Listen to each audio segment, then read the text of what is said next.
Habari ndugu watazamaji wa vipindi vya ufugaji bora. Leo tumekuja kuwaletea namna nzuri ya ufugaji au mabanda ya kisasa cages. Lakini nataka niwaelezee kidogo. Hapa tulikuwa shambani kwa mteja. Mteja wetu alitupigia simu tukiwa maeneo ya Tabora.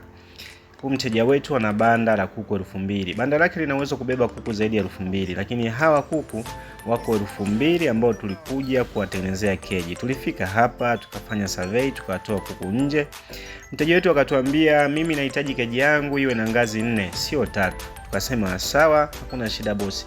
Tukaanza kazi yetu kama hivi, na kitu tulichokifanya, kwa sababu kuku hatukuwa na banda la kuwatenga, hivyo tukabidi tukate lile banda katikati kwa kutumia mifuko, ili hawa kuku waendelee kukaa humu ndani na sisi tuendelee na kazi yetu, ili kusudi tukishamaliza kazi yetu tutawarudishia kwenye keji.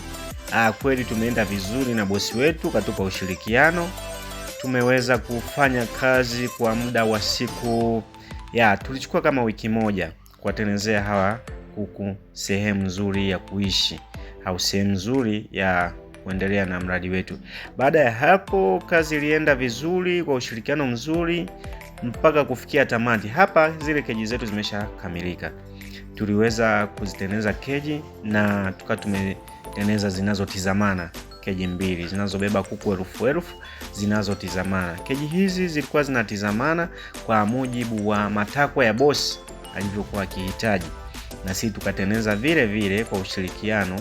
Hizi keji zetu tumetengeneza za ngazi 4 sio 3, kwa sababu mradi wake bado unaendelea. Kwa hiyo hakutaka tufinye sana eneo, ili baadaye asije akapata shida kutafuta eneo lingine.